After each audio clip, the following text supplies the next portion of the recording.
Hi friends, मैं आपका भैया पीटर बात कर रहा हूँ। आज हमारी कहानी का शीर्षक है 10 कुष्ठ रोगियों। 10 कुष्ठ रोगियों। आज का वेद वाक्य, हे मेरे मन, यहोवा को धन्य कर और उसके किसी उपकार को न भूलना। भजन संहिता अध्याय 103 वचन 2। चलिए कहानी के अंदर चलते हैं। फ्रेंड्स, आपको बहुत तेज बुखार है क्या? और शरीर में छोटे छोटे फोड़े हुए हैं, माताजी की बीमारी है, चिकन पॉक्स हुआ है, तब क्या कहते हैं?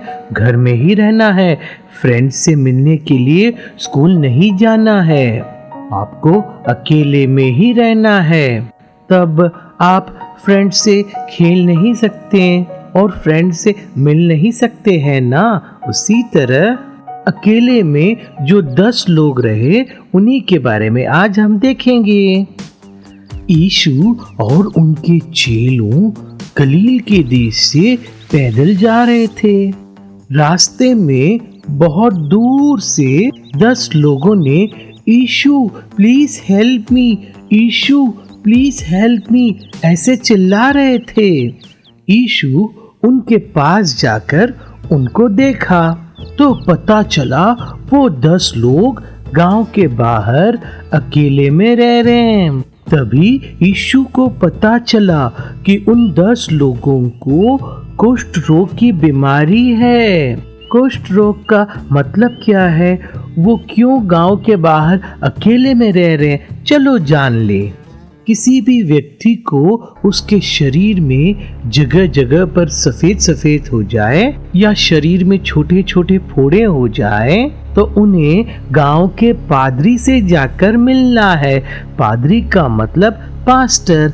वो देखकर कहेंगे कि तुम्हारे शरीर में जगह जगह पर सफेद सफेद है और फोड़े भी हैं। इसी का नाम कुष्ठ रोग है। तुम्हें गांव के अंदर नहीं रहना चाहिए, अगर रहोगे तो सबको फैल जाएगा।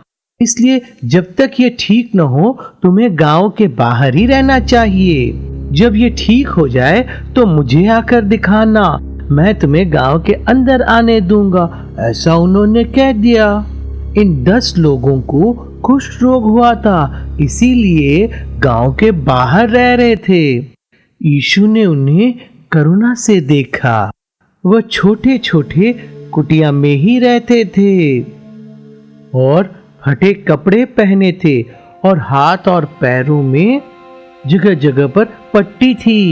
यीशु ने देखकर कहा, कितने दुख की बात है, ये लोग अपने दोस्त से भी नहीं खेल सकते, उनके फैमिली मेंबर से भी बात करके खुश नहीं रह सकते।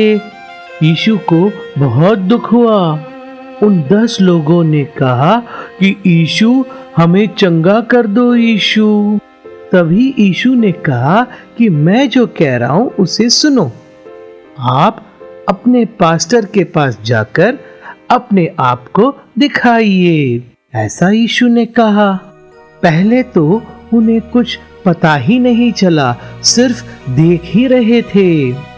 बाद में उन्हें पता चला कि पास्टर ने कहा था ना कि आपकी कुष्ठ रोग ठीक होने पर मुझे आकर दिखाना, मैं तुम्हें गांव के अंदर आने दूंगा, फिर आपके फ्रेंड्स के साथ आप खुशी से रह सकते हैं। ऐसा पास्टर ने कहा था ना। यीशु हमें चंगा करने वाले हैं, हम रास्ते में ही ठीक होने वाले हैं।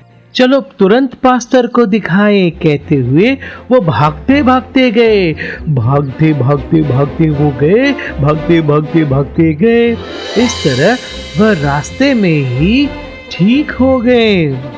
हम ठीक हो गए, हम ठीक हो गए, हम ठीक हो गए, ऐसे चिल्लाते हुए भागे। और आखिर में एक व्यक्ति भागते हुए आए।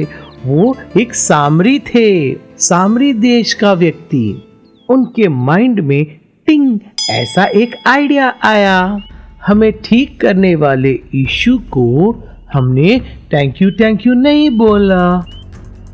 और फिर वो यीशु को देखने के लिए भागते भागते गए। भागते हुए यीशु के चरणों पर घुटने टेककर, यीशु जी, मेरे रोग को आपने ठीक कर दिया, इसलिए आपको thank you thank you thank you thank you thank you thank you. ये कहते ही यीशु बहुत खुश हुए, बहुत बहुत खुश हुए। फिर यीशु ने पूछा कि बाकी के 9 लोग थैंक यू कहने के लिए नहीं आए? चलो जाने दो, उठो और तुम खुश रहो और तुम खुशी खुशी घर जाओ। फिर से हैप्पीली, खुशी से झूमते हुए वह आदमी भागते भागते भागते भागते भागते भागते भागते भागते भागते हुए चल दिए। फ्रेंड्स, इस स्टोरी से हम 2 मुख्य पाठ सीखने वाले हैं।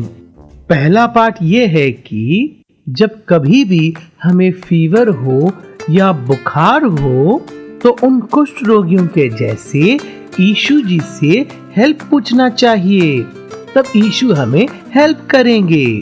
दूसरा पाठ ये है कि यीशु ने हमारे लिए जो किया उसके लिए थैंक यू बोलना है। उन्होंने हमें माँ दिए हैं, पिताजी दिए हैं, फ्रेंड्स दिए हैं, साइकिल दिए हैं, जो कुछ हमें पसंद है सब कुछ दिए हैं। उसके लिए यीशु को हमें डेली थैंक यू कहना है। आज से आप यीशु को डेली थैंक यू जरूर कहना।